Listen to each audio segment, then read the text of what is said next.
On May 23rd, 2019, Nyhmnim released the first episode of Sealed Only Yugioh. This unique series inspired many others to follow his lead. Now it has inspired me to do the same. There's just one problem on my end. I don't have the money to do a Sealed Only challenge. Thankfully, there is a solution.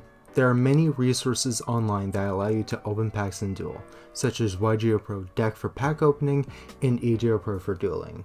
With these resources and a fictional budget of $40 a week, I will be building a competitive Yu-Gi-Oh deck from scratch. Welcome to Sealed Only Yu-Gi-Oh! Digital Edition.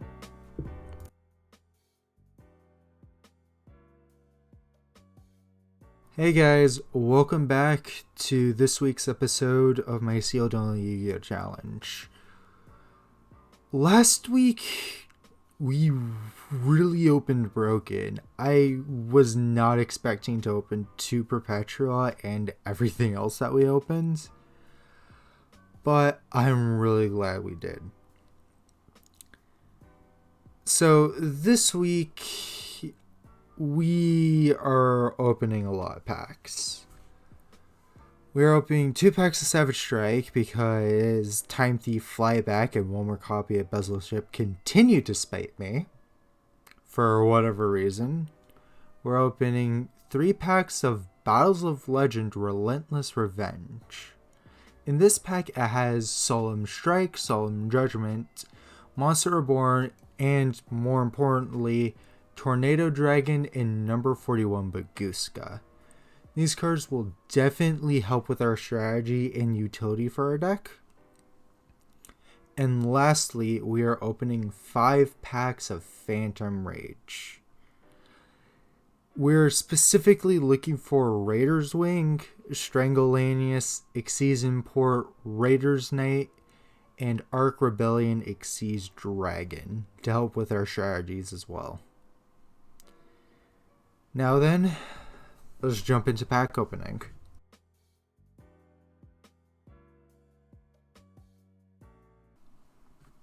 So, for pack opening, we're going to start with our 2 packs of Savage Strike.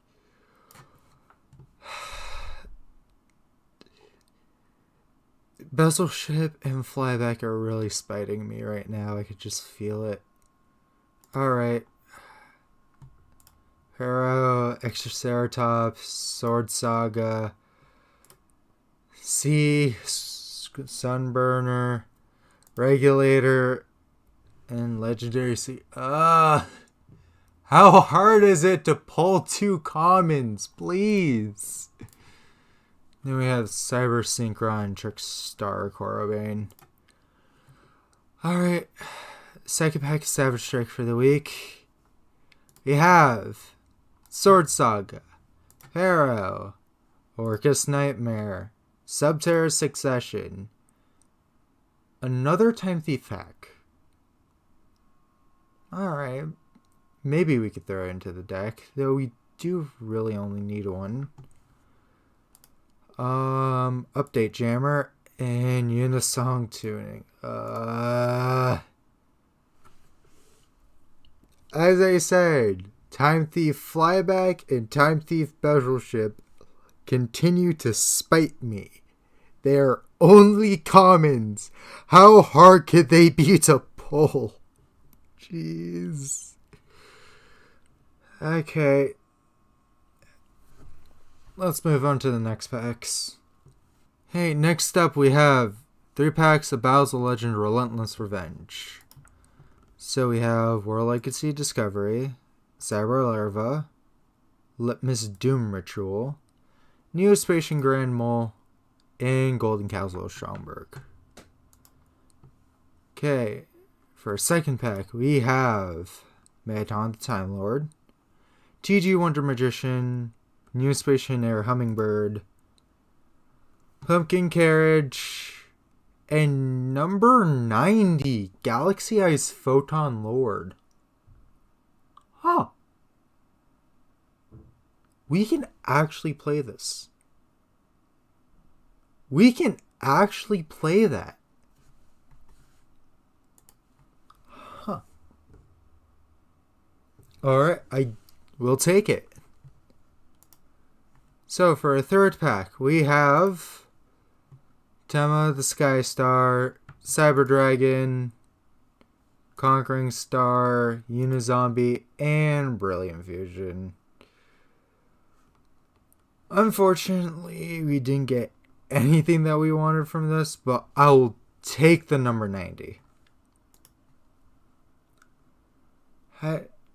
Now then, on to the real meat for this episode, our 5 packs of Phantom Rage. So, our 5 last packs for the day, Phantom Rage. Honestly, just judging by how this week's polls are going, I'm honestly really not expecting much at this point, but who knows, maybe this will surprise me. So we have Infernity Suppression, Phantom Knights of Stangreaves, Virtual World Lily, Infernity Paranoia, Mutant Cry, Penguin Brave, Infernity Conjurer, Awakening of the Possessed, Rasenryu, and then Rock Band Xeno Guitar. Okay, then let's move on to pack number 2. We have Mahama the Fairy Dragon, Dogmaticism, Arcana Reading, Geoneator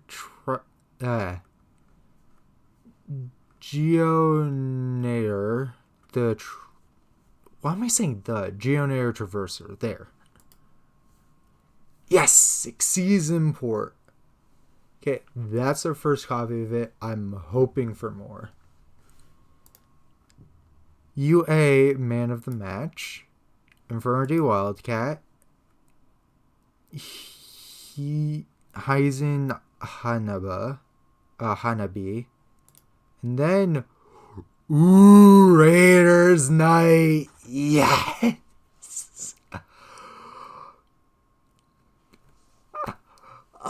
Thank you, Phantom Rage, for not letting me down. I was worried that we weren't going to have any deck improvements this week. Alright, pack number 3. Tri-Brigade, Banquet of Millions, Penguin Brave, Mutant Cry, Hanabi, Infernity Conjurer, Tri-Brigade Revolt, Awakening of the Possessed, and Infernity Doomed Archfiend. Oof.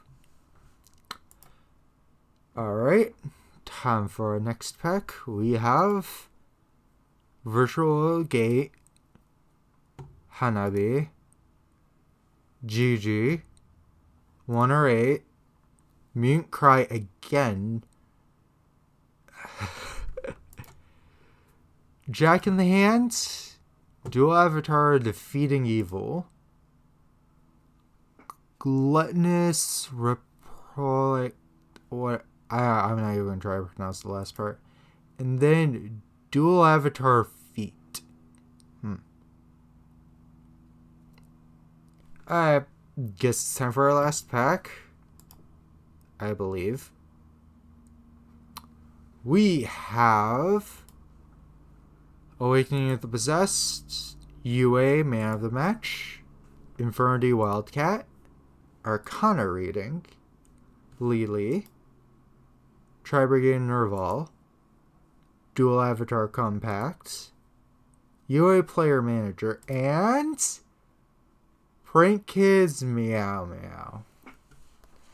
Alright. You know, I'll take this week. Flyback and Bezel Ship still continue to spite us. I'm not sure if we're ever going to pull them at this rate, despite them being commons. But I'm really happy with what we pulled, especially the Raiders Night and the surprising number 90, Galaxy Eyes. So, Guess I'll sort through these cards and get to deck building then.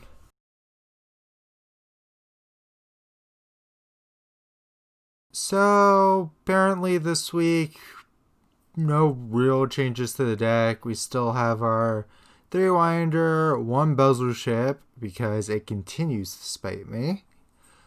3 Chrono Quarter, 2 Regulator for our Time Thief monsters. The Megalith monsters that were running before. 1 Pudding Setsor, 1 Loyal Guan Yu, 2 Shiny Black Sea Squatter, our 3 Time Thief Startup. Now we're running 2 copies of Time Thief Hack. I replaced one of the Abominable Unchained Souls with this due to the fact that it isn't really doing much in our deck and it's more of a reactive card than anything. We have our 3 Megalith Portals, our 1 Xyz Import. This also replaced one of the Abominable Unchained Souls because, again, that card's more reactive than anything, and this does give us another form of disruption on our opponent's turn. And then we're running the traps as normal, 3 Retrograde, 3 Emergence. For the extra deck, no real changes. We still have the Borreload Savage Dragon, Cyber's Quantum, and Hyper Psychic Riser. And then all our usual Xyz, except for our new edition, number 90, Galaxy Eyes Photon Lord. I'm honestly surprised that we're playing this. But we can summon it. We really can. All we just need to do is just get Megalith Phaleg and Megalith Belthor out on the fields. And then I can't forget our other new addition for our Xyz monsters, Raiders Knight. Not entirely useful right now, but once we either get a Raid Raptor monster, another Raid Raptor monster, or an Xyz Dragon monster, aka Arc Rebellion Xyz Dragon, to put on top of this will be amazing. And then our links haven't changed except for Geonator Transverser. I really added this in due to the fact that if we could get 2 monsters on the field, we can very easily swap 2 monsters on the fields. Just completely by surprise, catching our opponent off guard. Then all that out of the way, let's just hop right into the games.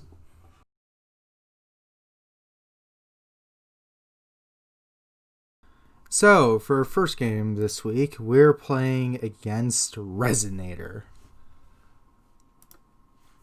So, we go first, we normal summon Regulator, they infinite impermanence, we start up into Chrono Quarter, go into Redoer, Winder's effect, search Retrograde, Redoer banish itself to activate Chrono Quarter's effect to get it on board, summon Perpetua, Redoer comes by during the end phase, then during their standby phase, we suck up a card, special summon more stuff, and yeah. I let the Resonator call go. Not really entirely sure why, but when they summon Rising Red Dragon, sent back to the extra deck, and we do our standby shenanigans again. Draw a card. We accidentally activate Battleship's effect, and they concede. So, for our second game, we're up against Marincess with what looks like to be some Paleo Trap cards. They're going first. They'll normal summon Pascula, go into Blue Slug, activate Aquarium Stage, Battle Ocean, and set a card to end their turn. Now, our hand isn't so great, so I activate Time Thief Hack. They, for some reason, shotgun their Paleozoic Trap. We summon Regulator. We manage to combo off. We tack into the Blue Slug. Aquarium Sage prevents, destruction by battle. Redoer, go into Redoer effects. Chrono Quarter, go into Perpetua, set 3 under turn. So, during their standby phase, we're going to do our shenanigans. Trap card monster attached to Redoer. Bezel Ship summon. When they summon Coral Anemone, we activate Xyz Import, grab it under our Redoer, and then during the standby phase, we do our shenanigans again. They're going to try to activate Mernsis Wave. We retrograde it. Then they concede. So, for our third game, we actually are playing a match for the first time in the series. Let's hope it goes well, because with our hand, it does not look good. Thankfully, we're going second. Unfortunately, we're going second against Dark Magician. So, they're going to lead with Magical Mallet, shuffling back 2 cards. Normal Summon Magician's Rod, get Dark Magical Circle, get Dark Magician, say card, end their turn. For our turn, we summon Ancient Warrior Logwang. They shotgun the navigation, activate Dark Magical Circle to banish our monster. From there, we activate our Megalith cards, do some Megalith plays, normal summon, and eventually get her to Reader and set 2, with one of those cards being a set retrograde. I don't know why I didn't retrograde the Magical Fusion, but thankfully we avoid damage this turn by activating Experience. The Reader is still thankfully intact. They're going to activate Call of the Haunt during standby phase. We're going to retrograde that, which thankfully gives us an out. Normal summon Bezel Ship. I misclick and activate Bezel Ship's effect. Thankfully, we do end up getting a trap card. They draw, they whiff. I'm going to do some stuff during standby phase. Bezel Ship, detach, special summon, draw a card, go into Perpetua, getting close to lethal, set another retrograde, and our turn. More standby phase shenanigans. They're going to activate Dark Magical Veil. We're going to retrograde it, and then they concede. So for our second game this match, we're still going second, and our hand isn't the best, but again, it's at least playable. They're going to start off with, guessed it, Magical Mallet, go into Rod, search, activate Dark Magical Circle, get navigation, set 3, pass. We're going to start off with pretty much the same opener. Special summon our Ancient Warrior monster. They're going to banish it with Dark Magical Circle, Dolce Palincessor, normal summon Chrono Quarter, set 2, and pass. They're going to do some stuff during the standby phase. We're going to negate their navigation. We're going to grab another navigation off of them. They activate Soul Servant. They activate another Dark Magical Circle. Set 2 and pass. They are going to Fusion Summon during the standby phase. Activate Dark Magical Circle again. We're going to activate Redoer. Send their Fusion Monster back to the extra deck. They're going to Dark Renewal our Chrono Quarter for whatever reason. So we just end our turn. Standby phase, we get a monster. They whiff. We draw. Standby phase again. We get another monster. Go into Winder. Get retrograde. Normal summon Black Sea. Go into Light Dragon Ignister. Pop their monster. And I again misclick. I don't know what's with it this week, but I've been misclicking a lot when I meant to hit attack. Again, stuff during standby phase. They whiff another draw phase. We attack. We would have gone in for lethal this turn, but last turn I accidentally activated Redoer's effects. They're going normal summon Rod, get Eternal Soul, set it, end their turn. We get a card from their deck, we activate Ignister, they activate Eternal Soul, we retrograde, and we get Infralethal. Overall, we did really well this week. From the polls to the games, we're on a win streak, honestly. And I'm really loving how the deck is coming together right now. It's so awesome. We won our first match, and we won 3 games in a row. I'm sorry, I'm just so happy that we're actually winning consistently with this deck. So, with all that being said, don't forget to like and subscribe, and I'll see you guys next week.